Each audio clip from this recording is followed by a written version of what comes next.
Hello all! So I thought I would do a new updated review on Scream Queens because now I've seen episodes 1 to 5.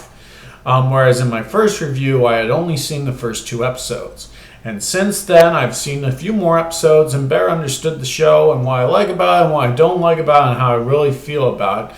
So I thought I would update my thoughts on it because I've changed my mind on a few issues. And I thought it was a good time to restate how I felt about the new horror TV series Scream Queens. So in my first review of Scream Queens, I gave this big, long rant about the style of comedy.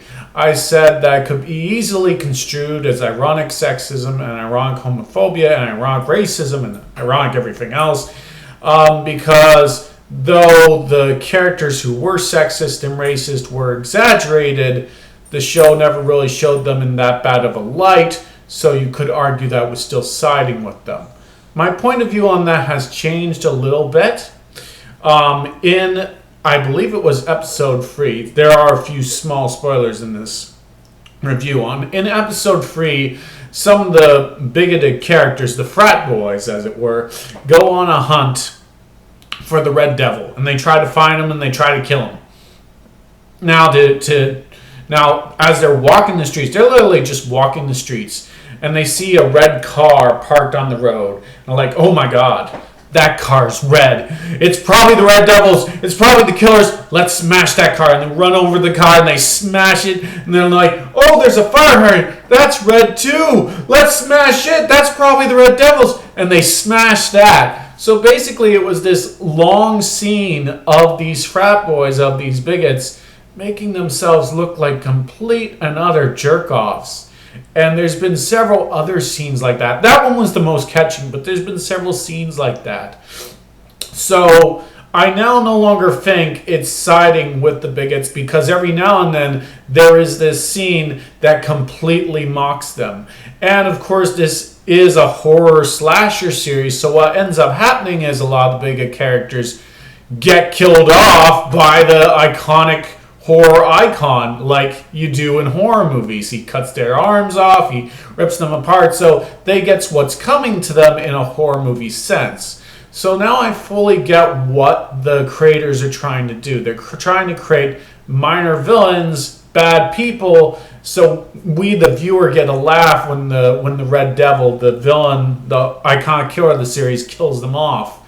And that's why they have so many obnoxious and evil characters, so we don't mind if they get killed off, and the show can poke fun at them. Now, these are actually good ideas, and they get me way more in line with rooting for this show and realizing it's not trying to be a bigoted mess. But there is still one significant flaw of how it's going about with this theme, and that is that, yes, the villainous characters are getting their comeuppance now, and that's great, but there's still nothing really introduced that proves them wrong. What I mean by that is they make a lot of homophobic comments in the show to show off that they're bad, but then there's not really a good gay character to prove those comments wrong, to be the counterpoint to that bigoted argument. There's been 2 gay characters. One was a secondary character who has turned out to be, spoilers, one of the killers, so not a very good role model. And another gay character is as minor and as small as you can get. South Park would call it like a token gay character. And she's so small and so underdeveloped that the show is literally, just using gay stereotypes to develop her. Now, I'm not going to say she can't act the way she does because don't tell gay people how they're supposed to act. What the crap? No, she can act however she wants, obviously.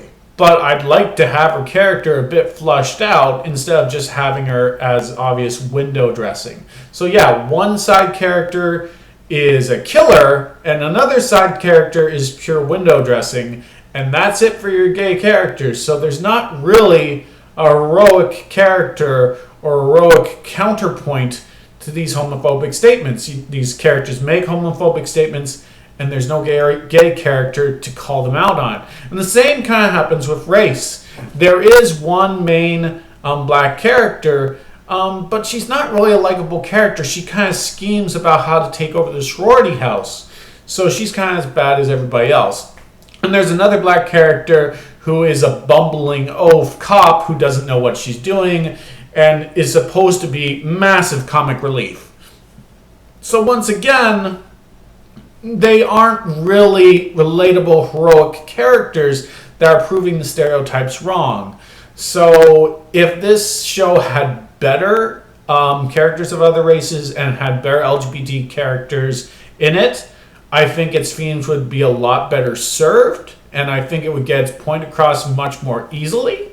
But since it doesn't, it's still kind of a guilty pleasure, even though now I know that the showmakers mean well, they should do a bit of a better job. But I am now far more okay with enjoying this show, and I would say give it more of a shot, because it is obvious that the filmmakers, and the showmakers I should say, mean well, and that should count for something. And what has really impressed me over the last few episodes is just how much of a love letter it is to horror in general.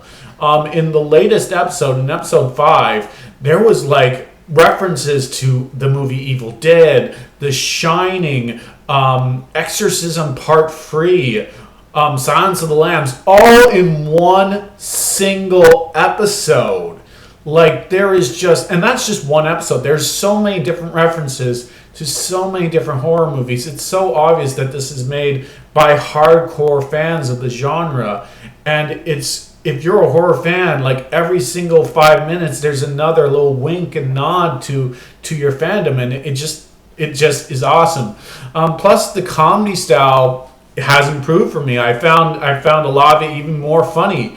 Now, granted, that's because it started making fun of the jock characters and of the bigots, and you know, I love the idea of them getting their comeuppance, so that made it all the more funny. But still, it was really funny. So big improvements comedy wise, and of course some even more iconic deaths.